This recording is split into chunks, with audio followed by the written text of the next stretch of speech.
round of applause.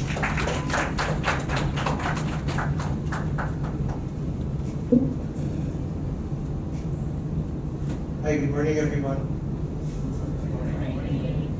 I'm nervous talking about cybersecurity in a room full of people that know more about the topic than me. But in any case, there's also TrustTech and other things. But again, thank you for the opportunity to speak before all of you, and thank you to the organizers for organizing this very important event. Digital Philippines, as you probably all know, is really supportive about all of these things and getting people to understand the significance and impact of all of these different emerging technologies. Did you ever wonder, like when we were all going up here, when you rode the escalator, when you went up, how those things actually work and why it's safe to use all of those things? Normally, you don't really start thinking about it, right? But we use them, we've gotten so used to using them that it's not really a factor anymore in terms of, is it safe, is something going to go wrong? My hope is if we eventually get to that point when it comes to the use of technology, where people don't think anymore, is it safe, is it something that I can trust, that they can take stock of all of the different efforts that you've done, and they can trust that what the product and the service that they're using is actually safe. Because I think we can all agree in today's digital economy, the processing and sharing of personal data has become more pervasive. It's something that will continue to become more pervasive. I mean, from the moment you wake up and even while you're sleeping, our personal information, our preferences, our online behaviors, all of these things is continuously being processed, and it will continue to be processed at an ever increasing rate. Digitalization, digital transformation, big data, emerging technologies such as AI, all of these entail the processing of personal data. I hope you forgive me for talking about this from my perspective as a member of the National Privacy Commission, not really from the cybersecurity perspective, but more from data privacy and data protection.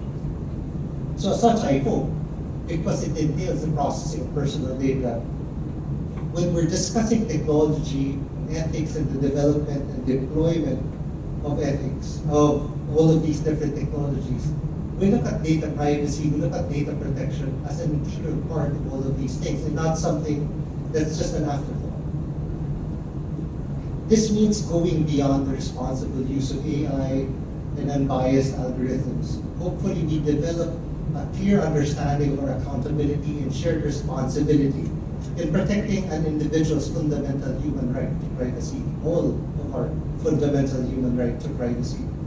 And when it comes to navigating privacy in this digital age, my hope is that we get to a point when we as data subjects don't even need to think about privacy. We don't even need to think about cybersecurity. We can trust that our personal data will be processed by companies and government, not just lawfully, but more importantly, fairly and ethically, taking into consideration our rights as data subjects. We in the Commission look at privacy not just as a business enabler, not something that will separate you from the other people that are processing personal information, but hopefully as an enabler of trust. Trust and consequently privacy is a necessary ingredient in the adoption of anything new. If people don't trust it, they won't use it. And this becomes all the more true when it comes to technology that maybe people don't even understand how it works. Looking at privacy as trust requires those who process personal data to act in the interests of their data subjects, process their information, as I said, not just lawfully, not just complying with the minimum requirements, having a privacy notice there, putting the necessary tick box, but fairly, ethically, respecting their obligations under the law, adhering to the general privacy principles. It is my hope that we start looking at privacy not just as another compliance item in a checklist, not as something you just tick off, but about building relationships of trust with our customers. Privacy should be seen, and consequently also cybersecurity should be seen as an essential part of offering a service, a product, like food safety in the restaurant industry. Food safety is something that is not an afterthought in the restaurant industry. It's not something you think about, you know what, I'll serve the food, then bahala na later kung magkakasakit yung mga tao. That's not something that happens. No matter what your budget is, it's something that is top of mind. And I hope that's something we do also when it comes to protecting the personal information from both a privacy perspective and a cybersecurity perspective. Same is true when we talk about trust in the banking, financial services, and insurance. You cannot operate those types of businesses unless people trust you. So I hope that's how we look at privacy and cybersecurity. Trust is important because, as I said, if you don't have the trust of your customers, they won't use it. So no matter what the product is, you still need to get that trust and continue to maintain that trust. And to build this trust, we should all focus on buttressing the very basic concepts related to data privacy and protection. Part of building this trust is being honest with data subjects about how you use their data and making sure that their data is not being manipulated. For the most part, when we talk of the Data Privacy Act, there are very few bright line rules. There are very few things when we say absolutely in no case can that be done. For the most part, it really is about how you go about achieving a particular business objective. It's not a categorical no. So if people tell you, oh, you can't do that, maybe they're just being lazy. Maybe they haven't thought it through. For the most part, under our law, how you go about achieving something is the more important thing. The DPA doesn't tell companies that you cannot process and leverage the personal data of your customers. I mean, if I told you that, you'd probably be upset because there's value in that data. There was a tremendous amount of resources probably spent to gather that data. But again, how you go about processing it and leveraging it is the more important question. The continued digitalization of the fintech sector and other sectors, and the corresponding increase in the processing of customer personal data, of course, may result in companies being able to provide better services to their customers. While this may be true, as one author put it, the industry should not pretend that their use of customer personal data is always for the benefit of the customer. The question is not what you think will be better for them, but what they will choose if their autonomy as decision makers is respected. Would your customers allow you to continue processing their data in a certain way if you gave them that choice? We cannot assume that we know what's best for our customers. The important thing is we're honest with them, we provide them with that information, and give them the choice, a meaningful choice. We have all probably heard by now that the processing of personal data is supposed to be done in a proportionate manner, only processing as much data as necessary to achieve the specific legitimate purpose communicated to the data subject. I'm sure you've all heard that. But what about processing that goes beyond what is proportional? Is that allowed? We answered this question actually in the guidelines on consent that we recently issued. There we said in cases where there is additional processing on the collected personal information for an additional purpose, the controller or company processing their information must ensure that the consent for such processing is given by the data subject separate. So you can. You just have to communicate to your data subjects, give them the choice. Communicate to them what the purpose for that additional processing is and how they will benefit from it. It's not limited to, okay, this is the only thing that I can do. Because as I said, you can't give your data subjects that choice, but you have to be honest with them, you have to communicate to them what they will get from it, and not just what you will get from it. This means that additional purpose, scope, and extent of the processing and the benefits to the data subject not only have to be properly communicated to the data subject, but they must consent to it separately. The question then becomes, will your customers be able to understand all the information that's being provided to them in order to give proper, meaningful consent? Businesses are now expected to exert the same level of effort in the design and communication of their processing to their customers. While design is crucial in ensuring proper compliance with the law, it is equally useful in communicating the necessary information to data subjects. in making things as easy as possible for them to understand. After all, the manner in which something is communicated is as important as the content you're actually communicating. So for those people that are very good in UX and UI, that is a good opportunity to provide a mechanism for your data subjects to really understand what's happening with their information, how you protect it, how you process it, and why. Despite this, we should also realize that it is unrealistic to expect that all data subjects can truly understand all the information that we provided and properly decide for themselves the costs and benefits of all of these different types of processing. In fact, a New York Times article says it takes 76 working days to read through all of the different privacy notices, terms and conditions that an average person consents to in a given year. I think we can all agree none of us has 76 working days to spare just to go through all of those things. A key part of data privacy, not just in the Philippines, but worldwide, is this idea of giving data subjects control over how their information is processed. As data subjects, though, and we are all data subjects, I think it's difficult to expect that we will have 100% visibility over how organizations exactly process our personal information. And even if we did, how many data subjects will really be in a position to properly understand all the information that's being provided to them, or will even be interested in understanding all the information that's being provided to them? And assuming that's even possible, are there mechanisms out there that actually give data subjects true, meaningful control over how their information is being processed? And control is just as limited to you click a tree, you click an icon, you click confirmatory, anything related to those types of things. Will we have, as data subjects, meaningful control in the sense that we can dictate, this is what I give. Oh, you don't need it anymore, I can withdraw, so that I don't even have to beg the company to stop processing my information. Those types of things. And I think this is where TrustTech plays a significant role. It can be important in taking this idea of control a step further. We cannot expect that this idea of control will just be provided by the law. Technology can actually make that so much easier. And that is where all of you can come in.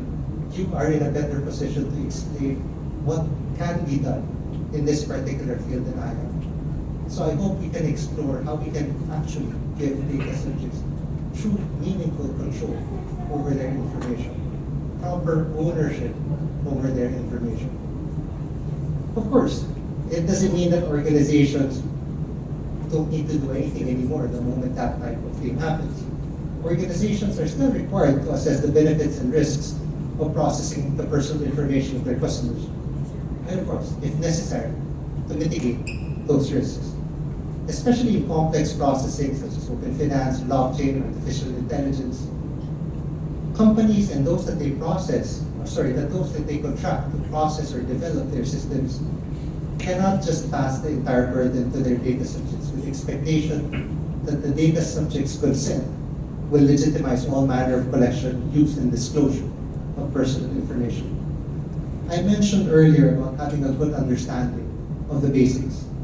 However, let me emphasize that focusing on the basics does not mean that we are not addressing the complex issues related to the adoption of emerging technologies.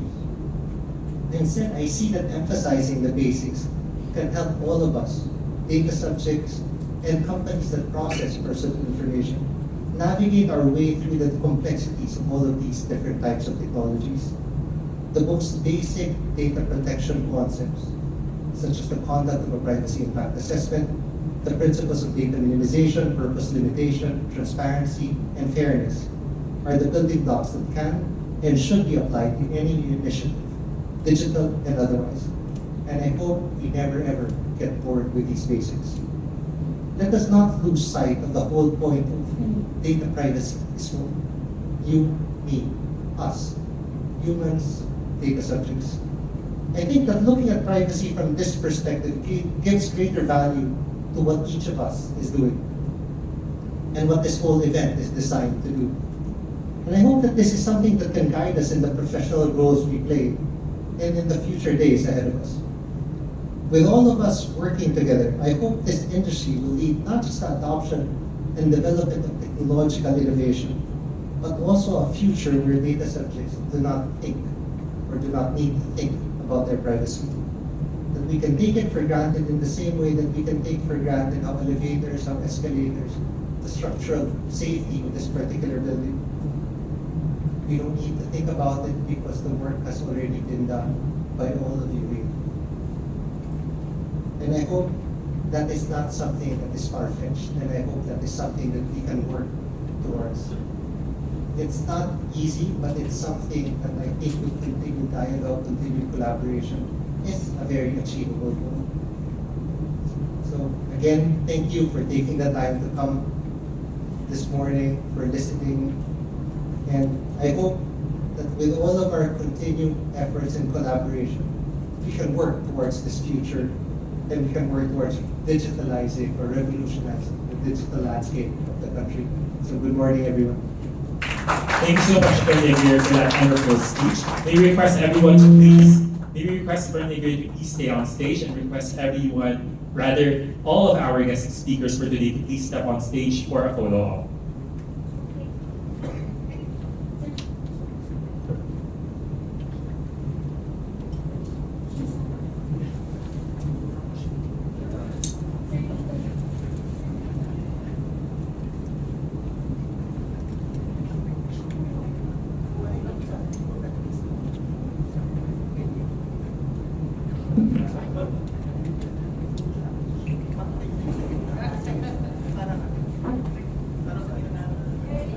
My dancers. My backup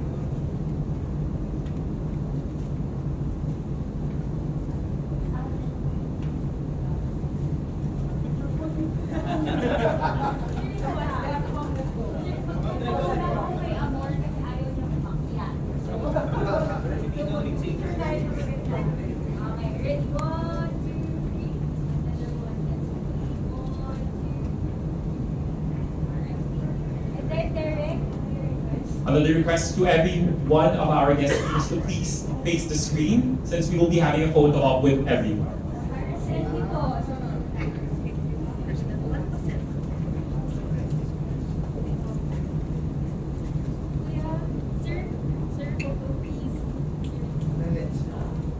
Everyone po kasama sa picture, no? Everyone can please stand up. Ikita lang po natin yung mga nasa plenary. And they're missing out a lot, no?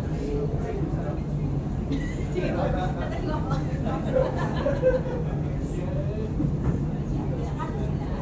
Ganda.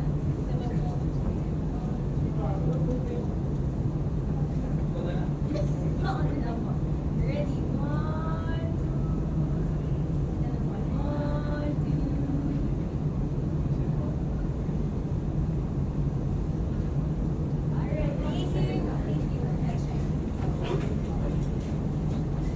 Again, thank you so much, Bernigir, for that ever-expanding perspective of privacy and cybersecurity in our everyday lives. This is how privacy is truly evolving from one's individual perception and how various sectors play a vital role in privacy overall. Moving forward, let us now listen to our keynote message from our Digital Filipinas partner. Let us welcome the Head of Technology of Calabria Digital. Please welcome Mr. Rowdy Kiran. Let's give him a round of applause. Thank you all. Good morning, everyone. Really excited to be here. I know I've only been allocated 5 minutes, so I'll try my best to cover as much as I can. So I just wanted to start off by actually stating the fact that in this day and age, I think we all know that technology and business, they're both interwoven, in the sense that business doesn't work without technology and technology supports business, right? Having said that, we also know the fact that it doesn't work like that in many organizations. Business and technology are all, they're both different units, right? And having said that, what's really important to understand is that any cybersecurity incident that one experiences as part of any organization, it's clear that in this day and age, it will derail the business. It's not just a technical incident anymore. I know traditionally it was seen as, oh, there's a cybersecurity incident, it's a technology team that will deal with it. But clearly the reality is, it's not that. It could really derail the business entirely. And that's why it's so important that we have strategies in place for organizations that can actually address this right at grassroots level. So very quickly, what are the different things that organizations can do from a strategy standpoint to address these sort of challenges, right? So there are three key pillars that I wanted to touch upon. One is cybersecurity architecture, digital architecture. Second is cybersecurity culture. And the third one is the usage of AI and ML in addressing these sort of concerns, right? So touching upon these things very quickly. From a cybersecurity architecture standpoint, I mean, I come from a banking background myself, worked with financial services for over a decade or so, and working for banks and working with many banks in the Philippines as well. One thing I've noticed consistently is that there is an architecture team, technical architecture, solution architecture, enterprise architecture, etc. But again, the focus is not on cybersecurity as such. The focus is more on, of course, there's an element of data security. There's a huge focus on data security. But again, the architecture should really be considering aspects around application security, network security, and it's again part of layered security architecture that needs to be considered as part of the cybersecurity architecture forums, etc., internally within the organization to ensure that all elements of security are considered, not just the technical architecture when new initiatives are looked into, right? So that's one way of ensuring that organizations go back to the drawing board, making sure that they look at cybersecurity seriously, ensuring that all layers of security are considered, not just the data part, which is really the default that everyone looks at, right? So that's point number one. The second thing is really around the culture, right? How can organizations, again, go back to drawing board, focus on their culture and make sure that security is an element that is not just for the CEO, CIO, CISO, etc., but it's actually for everyone in the organization. So how do you ensure right from an intern to the CEO, everyone's capable of raising those alerts when it comes to security? Again, not just data, because we all know about data in financial services, but it could be application, network, whatever, right? Anything that anyone comes across.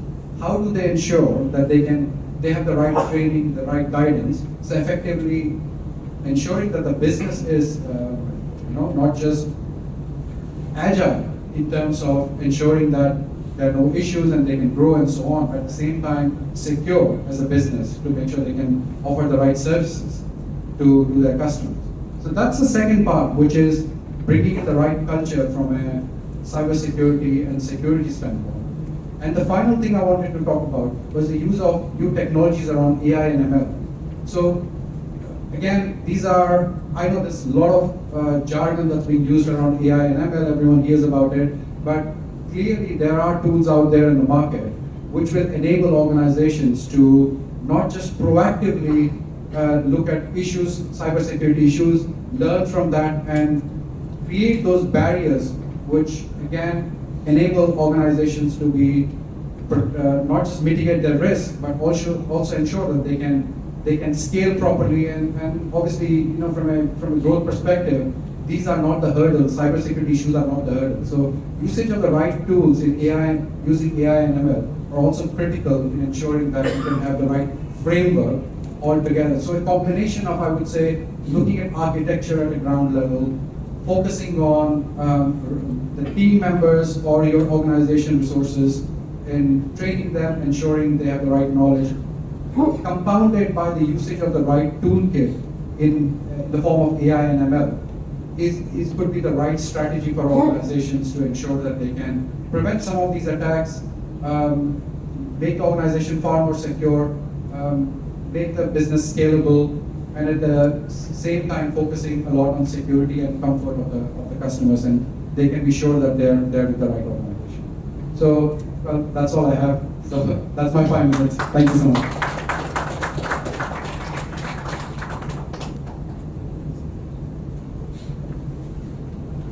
Thanks so much, Sir Ravi, for that wonderful speech. The world is becoming increasingly digitalized, which creates a growing need for cybersecurity.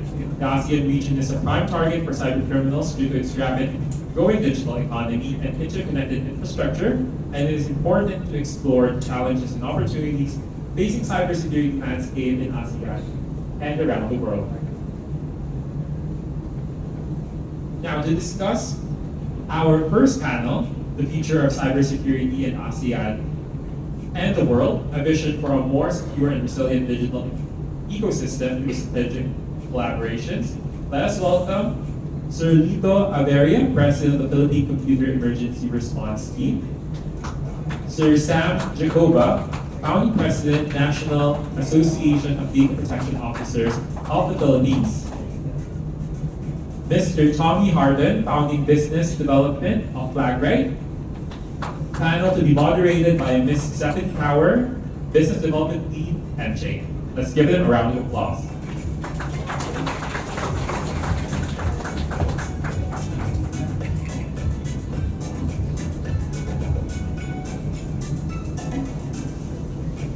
Hello. All right. Good morning, everybody. I'm Stephanie Tower. I am the leader of the P-Pop performers earlier that you've seen. So later on, if you stay a little bit longer, you're going to see a performance. Please be ready. All right, no, just kidding. I'm Stephanie Tower. I head Enchain Philippines. Enchain is a blockchain leader based in headquartered in Zug, Switzerland. What we do is provide or drive digital transformation using innovative technologies like blockchain, intersecting it with AR. We have a Center of Blockchain Research. We're a Center of Blockchain Research, and we started in 2015. And now we are, working with government agencies and enterprises to fully help them to fully transform digitally in a safe way. So these are one of the things that we do. And I'm very honored to be speaking in this panel talking about cybersecurity because it is really one of the most important things that we should always consider. Like Deputy Commissioner said, it should be a given, when you think about digitalization or digital transformation. So today, before we begin, I would like to actually understand our audience, diba? We want to understand who our audience is. So, anyone from the media? There you go, thank you. Private sector? Okay. Government? Okay. Academe, students?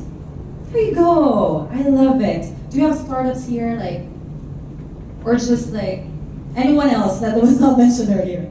Okay, I think it's a good audience. So just keep in mind that when we communicate our messages, let's make sure that our audience gets to understand it, all right? So what are we gonna learn from today? We are gonna, with the help of our panelists, we are gonna define the landscape of cybersecurity in the ASEAN, and then we're gonna talk about the challenges.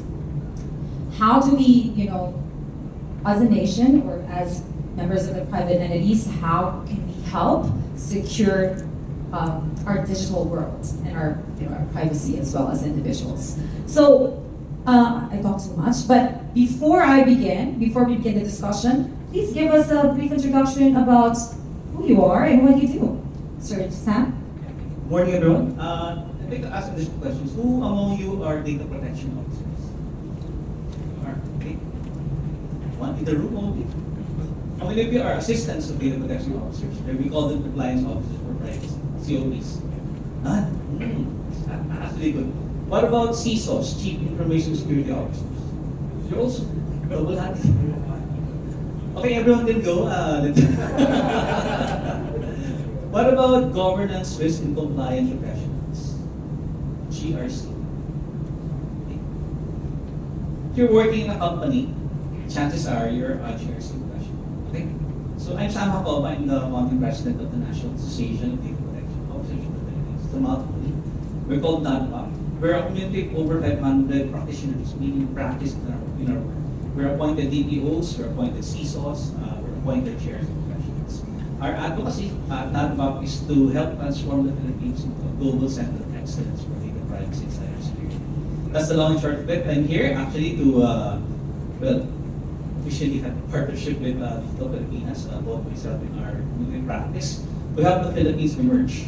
And we do it by inspiring, empowering, and prospering data protection officers and CISOs.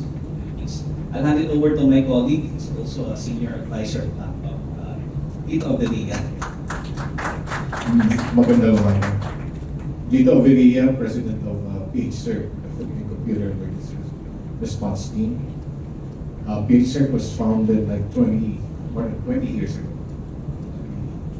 We were registered with the SEC in 2001, right after the passage of the E-Commerce Act the year previous. I've been in the field actually longer Wala now. ako pala dyan. Ito yung na-record yun. Even in the 90s, when information security was not information security. Certain years ago. Ang bata niyo ah. Yes. Okay, so, well, part of my job and advocacy is like pushing for ICT goals. So I work with the what used to be called the Congressional Commission on Science, Technology, and Engineering. Among the laws that we pushed for was the Cybercrime Prevention Act of 2012, the Data Privacy Act, Data Privacy Act, okay, and then the creation of the DICT, today's DICT. So, and again, we're still pushing for other ICT-related laws like e-governance, Internet Transactions Act, among others. I've been in and around the region and internationally working again on cybersecurity and data privacy. Among my engagements was, for example, with UNODC developing cybercrime courses, delivering courses for the Council of Europe's Global Action on Cybercrime Project, among others. So, medyo maraming pagkakala tayo sa industry. Hirap ang sira. Batang-bata pa po. Alright, Tommy? Hello everyone, I'm Tommy. I'm founding Teams for Flag, right? So we are a wide combinator company focusing on anti-money laundering and fraud prevention. So when we are talking about cybersecurity, it's like I believe this is something personal to me because like our company like help to unveil one of the biggest human trafficking in East Europe, working together with one of the banks actually in Philippines. So I think like there is a lot of things that we can do. Instead we can do proactively instead of reactively. So in terms of the cybersecurity TrustTech, I believe we should not work in silo. We should work together to actually prevent all the social impact that will happen. This is just one of the example of human trafficking, and this is one of the biggest. That's why like, it's really personal to me, and I believe we can, in today's panel, we can learn a lot from our speaker here. Thank you. Thank you, Tommy. I love what he said about this being a personal issue. You know, a few weeks ago, with my dear friend here, Sam, at the DICT office, Undersecretary Jeffrey D. mentioned that cybercrimes or cybersecurity is not a technical issue. You always think of it from a technological perspective, but it is indeed a human issue because all of us are affected by it. So just on an overview, in 2020, there's a study that came out about cybercrimes, and it says that by 2025, the world will lose about 10 trillion US dollars. Imagine that amount of money. It could have saved many lives, you know, could have given many benefits for every human being in the world. And imagine if cybercrime is a country, it is the richest country in terms of GDP. That's the amount of money being wasted because of cybercrimes. So we are in a very exciting time of our lives because we are digitalizing the world. There's a lot of improvement, development, but with that comes risk, and one of them is cybercrime. So let's begin with what are the usual cyber crimes we experience individually and as an enterprise and a government body? We'll start with you, Sam. I think you can talk about for you, let's talk about from a private or enterprise perspective. What are the common cybercrimes we experience? What are those challenges? The most common and most popular right now is phishing, right? So I'm sure you're familiar with what phishing is. And then phishing involved into phishing, meaning voice being hacked. Because the threat actors, that's the term for bad people who are hacking our systems. Threat actors are becoming more sophisticated. You mentioned that yes, they have a lot of budget, and unfortunately, they're also organized. We're seeing instances where several of them actually practice.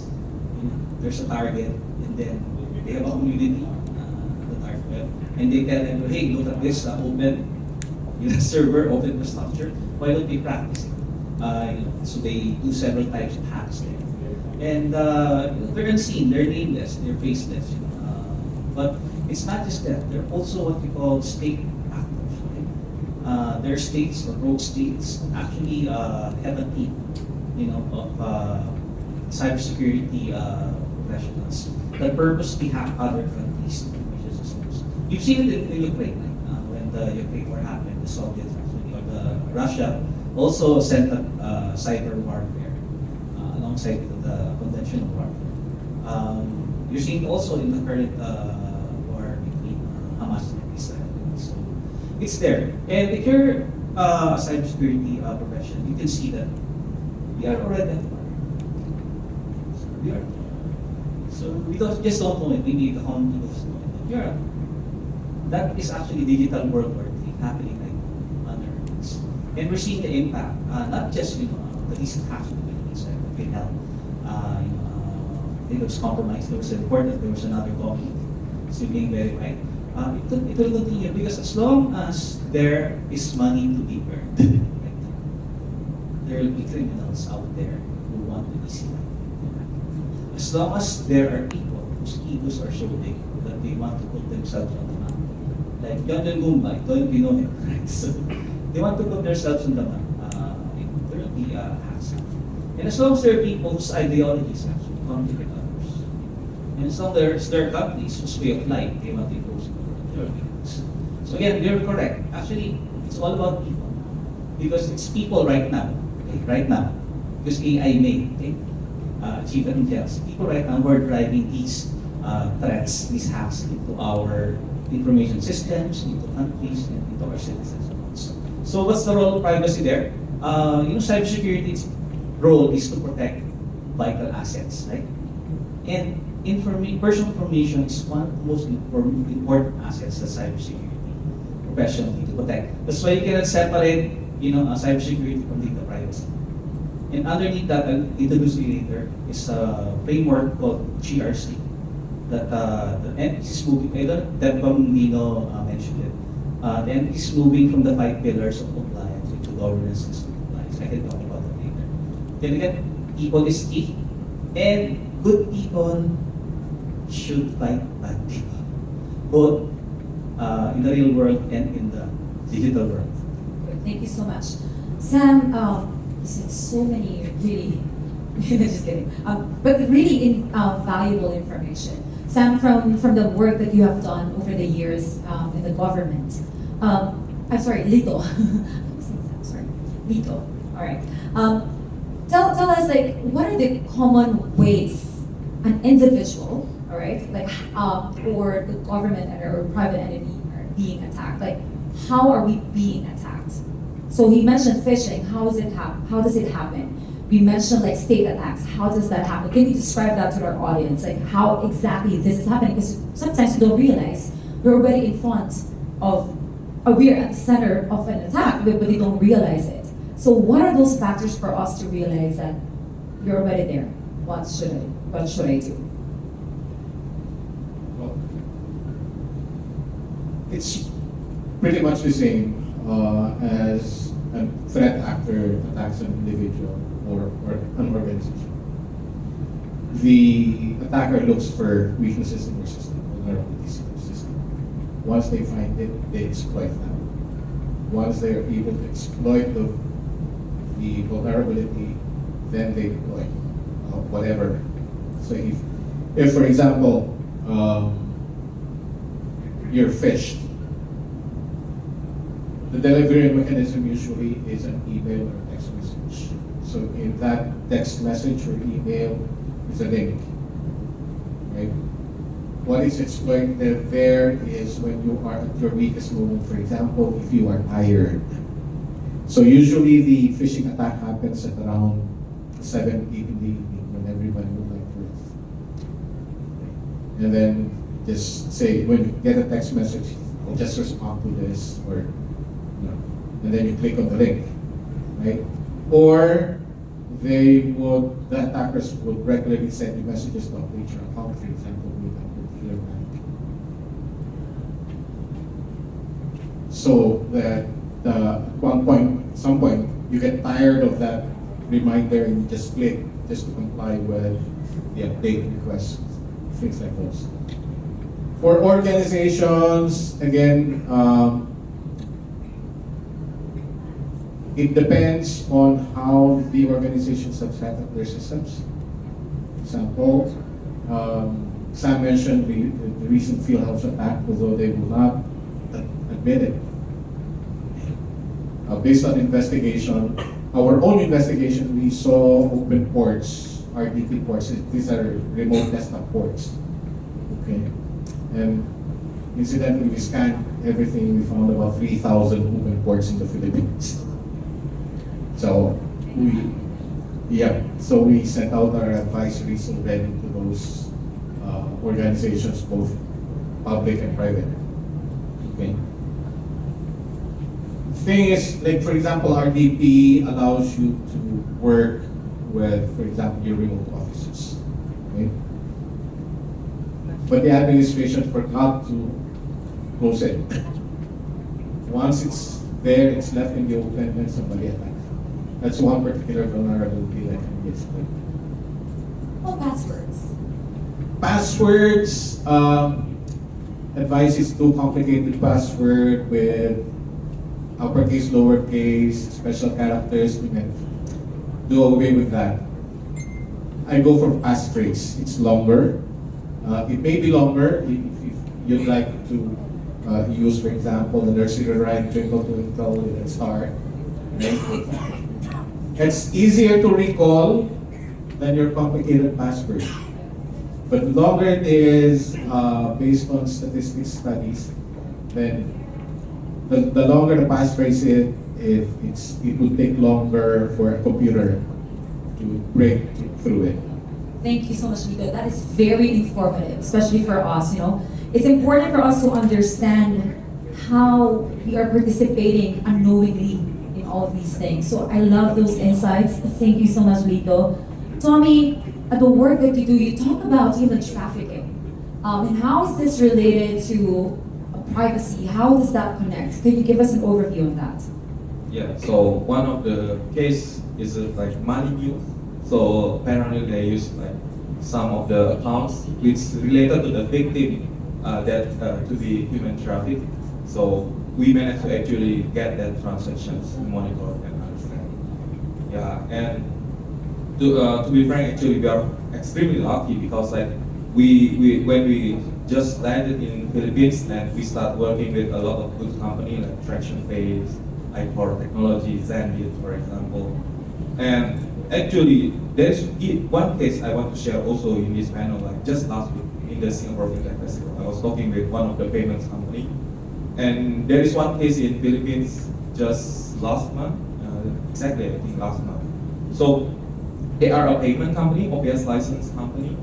They work with merchants. So if you go to like the shop, you swipe your card. Like technically there is some information going on to be shared, and then like the merchant will have some kind of password. It's called API key. So when we are talking about privacy, I think it's really important to understand the digital literacy, like not to share your password. But they don't know like password and API is also the same, API key. They share the API key. So actually when you have the transaction, like you have the bank account, like the payment, the OPS license entity like, see, okay, there is 90 million peso in the account. Like all of a sudden, 7 o'clock, 85 million peso, 80 million peso, 70 million peso. Then they actually tell the merchant, hey, are you transacting this amount 5 million peso, 3 million peso? All of a sudden, no, it's okay. This is the importance of digital literacy. Until 11 p.m. on the left, 11 million peso, then they call like, I think we are hacked. Yeah, this is Continue. yeah, this is something like we see like proactive is better than reactive. It means reactive is like you lost. And some more like to continue after that, like 11 p.m. Then the obvious has entity like even call the bank. There is 3 banks actually in Philippines, like they call all of them. And I think this is some problem that will need to be solved because like apparently for the people who want to report, like there is a scam or there's fraud going on, it needs to be victim. So if the victim is not reporting, the bank cannot process. So until 2 o'clock, it's left 11 million. We thought like there is nobody going to withdraw like 11 million in the evening. Gone. 2 a.m. is gone. So yeah, I think the lesson learned here, and also like talking about like cybersecurity is everything is related. Like just now, Sir Rafi mentions about like the relation between business and technology should not be separated anymore because like anything to do with technology, the business can go out of the business straight away, like just one day, something. I love all these examples, and these actually happen in real life, and still happening up to this very moment. So I hope you're paying attention to what our gentlemen are saying and sharing with us today. So now let's talk. You mentioned about technology. Okay, we have been facing and dealing with these challenges. Let's be more specific. We understand that technology will help mitigate these risks. So tell us or define another example of how a certain technology can address a certain problem in cybersecurity. Sam? Let me share with you that first Lito and I were in Tokyo last October, and we signed an agreement with 8 Asian countries in Japan. Okay, so it's an Asian Japan cybersecurity community. So you see a lot of initiatives coming from us. But in that forum, I was sitting with our Thai counterpart. Okay? Then I asked, hey, what are the challenges right now that we have in cybersecurity? And then he told me a story that the top, quote-unquote hacking that's happening in Thailand is called romance hacking. Have you heard of romance hacking? Yeah, they're a bit. Please define it. It's interesting. Were you a victim? Oh, okay. Wait, were you the attacker, Robert? Please define what Okay, a so romance hacking is. hackers do not just use tech. Okay? They also use behavior science, psychographics, demographics, etc. So the romance hack, they're targeting lonely Thai women in their late 30s to mid 40s. So what they do is that they create avatars of good-looking foreign men, white foreign men specifically, and they socially target these lonely Thai women, and then they try to link up with them, then try to create a relationship, and then later on when they feel at the times like they ask for money. Okay? And according to our friend, big films of Taiwan have been sipan off by that syndicate. Right? So it's not just again, it's all about people. You actually don't hack systems, you hack people. Right? And in the Philippines, I just mentioned the timing, right? I was a marketer in my previous life. I was an alumni of Microsoft Yahoo and spent 20 years in those multinational companies before I retired and settled by those. At Yahoo, I was I owned the whole database of the Philippines. So, no. Of course not. At that time, I was head of audience, so we did a lot of mining, data mining, etc. What these Philippines like, etc. Hackers also have. In fact, they have more sophisticated systems than us. Like, you'll be surprised. Something with quantum. Another topic. A quantum computer is super powerful, can brute force a password or a system in less than a second. Yeah. So there are a lot of ways. And again, I mentioned earlier, there's money to be had, and there are people like us who can just click on a link or maybe pursue romance online. there will be hackers out there who's going to go after us. Right? So social engineering is one of the key, strategies of hackers.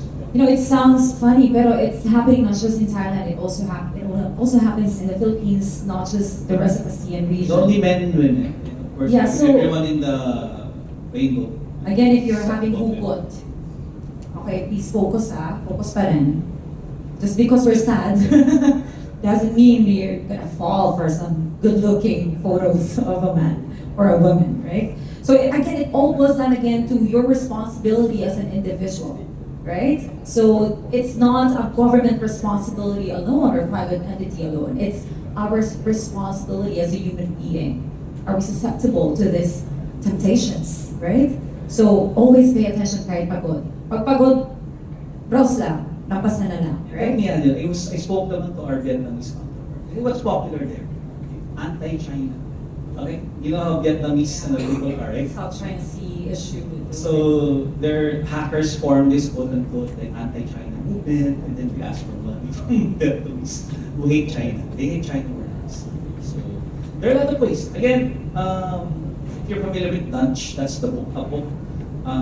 Marketers, I'm a marketer, can push the hot spot button, right? Hot buttons, and that's how you make them act. You make them. Thank you, Sam. Now, we've heard about the challenges, the existing crimes, the attacks that we have been experiencing as individuals and as a government entity or private. Sir Lito, what do you think technology will bring in terms of mitigating the risks? Well, the hot topic right now is AI, right? And it's two sides of the coin, same coin, the good and the bad. Long ago, I've already said AI, ML, quantum computing, all of these will be weaponized. They will be used to develop attacks, they will be used to attack others. On the other hand, you can also leverage AI, machine learning, to defend, to set your fortifications in your system. Again, unfortunately, there's so many flavors of AI now. AI also tends to learn, of course, on available information. So that has to be built up. Our daily monitoring, for example, our baselines and security, that has to be fed into AI for AI to be able to act and further defend your networks. Tommy, now we only have 5 minutes left. So Tommy, let's talk about what do you think the solutions we should undertake as a private entity to make sure that we are protected against these attacks. Yeah. So I think we already see it's like, for example, when you want to do the transactions, especially with a card, there will be like OTP, there will be all the certain security measures that are introduced. Most of them are actually introduced by the private sector, but for me actually it's not really enough because like there is a lot. I think like I come from Jakarta, Indonesia, and then like just my parents themselves, right? They actually like receive a call, somebody like framing was me, then please give like 6-digit code from WhatsApp. So apparently my parents like give up. So I think like the important to have the digital literacy, not only like from the private sector. Our private sector there's like Sir Lito mentioned about AI, ML. We talk about like OTP. We talk about like a lot of security measures. We can have talk about the security measure, but the question like, are you selling convenience or security? Security might not be convenience. So we can have like a lot of locks to the door, but like to open it, you need to open all the locks. But the important thing is like you can have one lock, but the people who use the lock understand that this is what we do, what's the risk of this. So it's important not only private sector and also the government sector to actually like work together hand in hand and share this digital literacy. And I'm completely aware that this government might not be working alone as well. The private sector must kick in, innovate in a way like, hey, this private sector can innovate a lot of technology and help to government to support the digital literacy to the mass. I love that. I love what you said. Now, closing this up, he talked about this really important digital literacy, a really important factor in really pushing forward cybersecurity, not only in the Philippines, not only in Asia, but in the world. So we always hear about collaboration among government units, private institutions. But let's be more specific. How do we collaborate? What are the tips? Sir Lito, Sir Sam, Tommy, give us specific tactical or strategic ways to collaborate, for government and private entities to collaborate. Yeah, so the trifecta of government, private sector, and civil society, we are not-for-profit organizations. Then I belong to. We have to work together. And let me again state what I said at the DACT. Cybersecurity begins at home.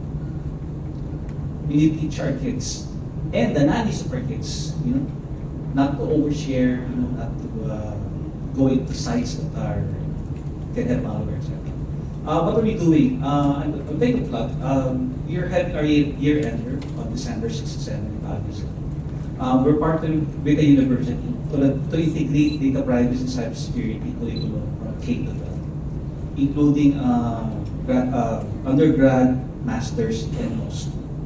That's how it should be. It should be embedded in our institutions on how we learn, because it's all about learning.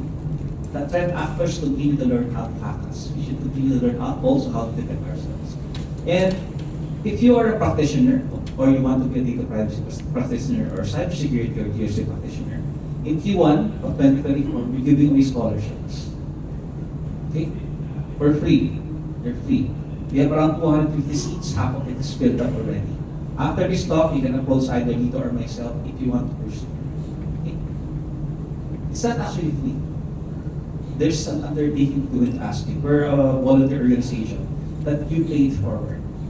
Like help an LGU, help a barangay, or even help your homeowners association to protect, personal data in your organization. Again, if you're interested, it's $1,500 US. It's 2024 series. That's the NADPAC Data Privacy Specialist and PH Cert Information Security Essentials and our Governance Risk and Compliance Specialist.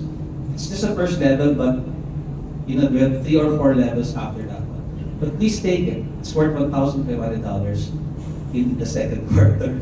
So Q1, so I was talking to that Comtino, so good friend, so it's going to keynote because the NC studies competencies training, which we're going to integrate it. It's going to keynote that event. The kickoff event is going to be during World Privacy Day next year. It's happening in January. It falls on Sunday, so we're doing it on the Tuesday, Wednesday after. But there's still time. If you have time, you can join us in Baguio, December 6 to 7, to join our year-end conference. The title is Track Tanton, Strategic Planning Models, because our community needs help also to strategically roll out their plans of content. Again, please approach me or send me mail, sam@natpop.org, please do, or sam@samkakowal.com if you want to participate. Did you hear that? It's very important we have to contribute, especially in the Philippines. We're being hacked almost every day, or if not every day. And our DICT, who is really the main component against cyber attacks and cybersecurity, they're really looking for manpower to protect our digital Philippines. We need 180,000. So that's our size here to market. The world needs over 6 million. So if you pursue this career, you can easily work in Europe. We're telling you. Because Europe has high demand. Even Singapore has high demand for Wait naman, Sir Sam. Stay in the Philippines and serve the country. Don't promote other countries. Increase your market value here first by being a practitioner. And then you go out. And then come back. That's true. Stay here first, learn, then go to Europe, learn again, use that, give it to the Philippines, right? Okay, when you're raised, come back again, serve the country. But yeah, that's very important, and I hope that really resonated to you guys, that we have a role to play here. Tommy, from your side, Singapore, and Indonesia as well, what do you think are those key things your government and private entities should do together? So actually, especially in Southeast Asia, currently in Singapore specifically, we have a project. It's called Cosmic Project. So previously, this Cosmic Project is actually want to tackle one specific problem because like the bad actor actually like open one account in one bank, and because of Bank Secrecy Act, there is no information sharing between bank. So if like they open in bank A, for example, and then like they blacklisted in bank, they just like move to another bank and open. And this cycle is going on. And you know, at the end, like it's become a reactive approach. So in Singapore, they have like the Cosmic Project is ongoing, and I talked with some of the bank counterparty in Philippines as well. They are like going to learn about it, and like because there is a law, they need to understand and like how to act around it to make sure that they can help to protect the bank customer. So I think this is one of the good things that government and also private entity work hand in hand to make sure there is a collaborative work framework that we can do not only in Singapore, Philippines, Indonesia, Thailand, to actually work together because these syndicates, this bad actor works in syndicates.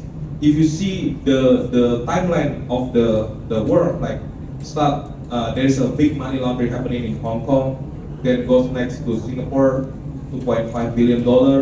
Then if you follow up the next, actually it was happening also in Australia. And we see there is some link up there. In Australia, about $250 million.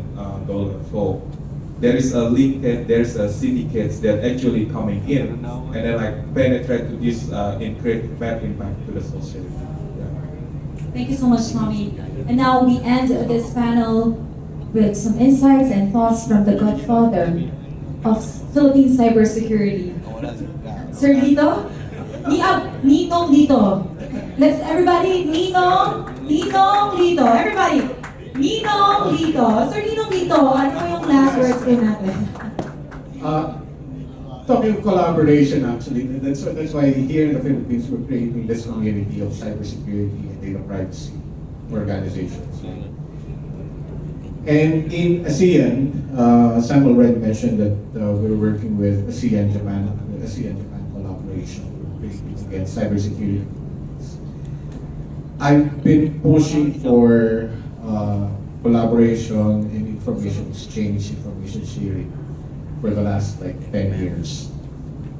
But organizations are simply reluctant to share information because if, for example, they are attacked, then comes in, after that would be reputational damage. Right? That's a big thing. That's the unquantifiable among organizations.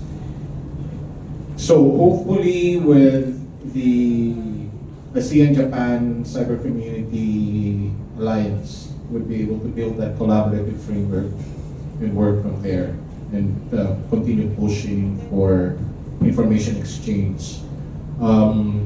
There's also a Cybersecurity Center of Excellence in ASEAN, which is in Bangkok. We're planning to set up the Philippines as the hub for information exchange. So hopefully we can put that in so that we learn more and we can get insights from whatever attacks that's happening out there, not only in the Philippines, in the region, but as well as globally. Thank you so much, Godfather Ninong Lito Averia. That's really insightful. Did you learn a lot? Diba? Daming insights and daming tips. Do you have any questions before we complete? Oh, my question. Okay. Yes, sir.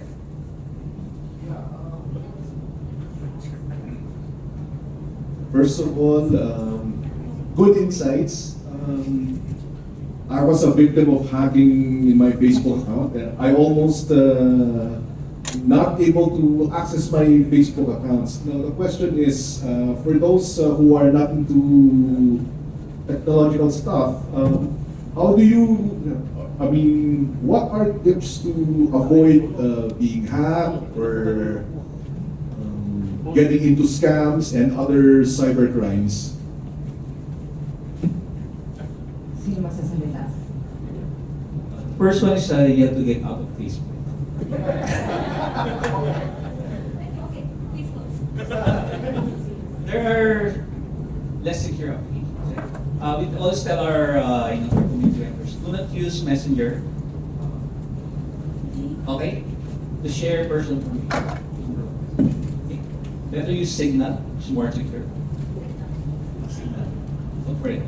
And there are other platforms that don't use Messenger. Why? Because it's less secure. It's tied to a personal account. Right? And at the same time, Meta uses AI to analyze her. Try it. Try, for example, sending your mom, hey mom, how's your diabetes? Right? Next thing you know, there's an ad that's serving your mom and yourself about diabetes. Okay, Meta listens, Meta analyzes, Meta minds, and friends on Facebook. Well, we did that at Yahoo before, sorry. So I came from the other side also. And sir, to think there are a lot of tips actually to secure. Even Facebook has guidelines on how you can secure accounts. You can lock it, for example, you can activate two-factor authentication. And next, normally your Facebook or your social media accounts tied to your phone, your mobile phone, or your email, right? Okay. They can also be hacked, right? If you use your phone, they can take out your SIM, hack your SIM, and then they're in to all of your stuff. So if you lose your phone, report it immediately so that their phone back. Okay. And then on your email, there are also more secure email platforms. Free platforms are not secure. Go for paid platforms. Okay.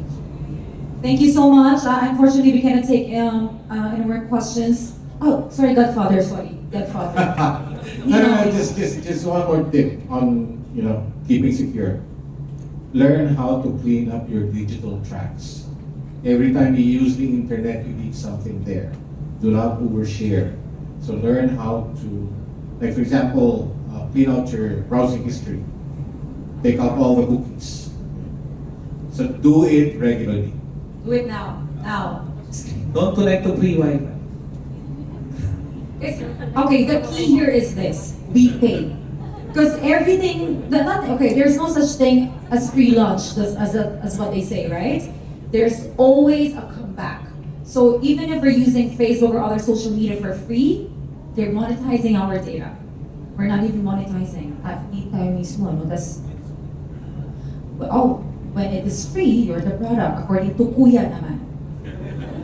And si Bunso. But anyway, thank you so much. I think the biggest learn, or my takeaway at least as a moderator, is that it's all about digital literacy, right? There's a responsibility that each one of us has that sole responsibility when it comes to cybersecurity or privacy, not just a government or private responsibility.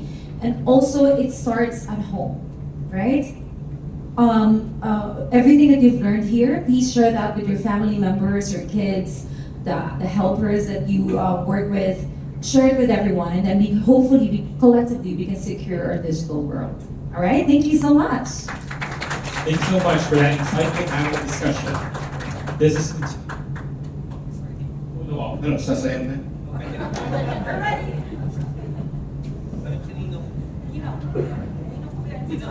You know the cybers.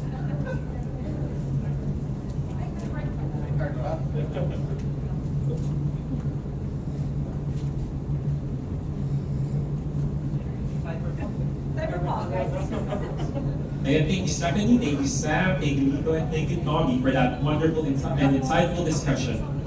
And this is truly an eye-opener on the field of cybersecurity. Now, to give us a panel keynote on TrustTech, let us welcome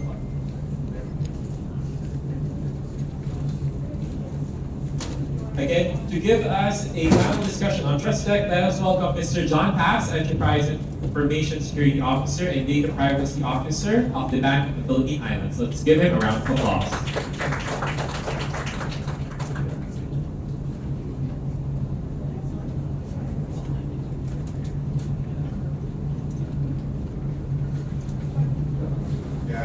Good morning, everyone.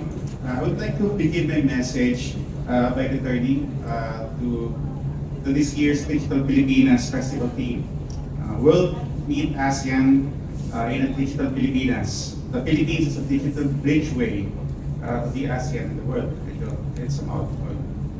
This highlights two important things.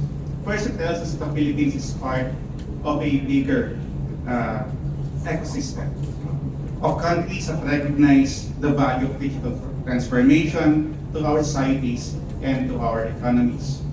Second, it tells us that there are opportunities for us to learn from global best practices that can improve our respective technologies and initiatives.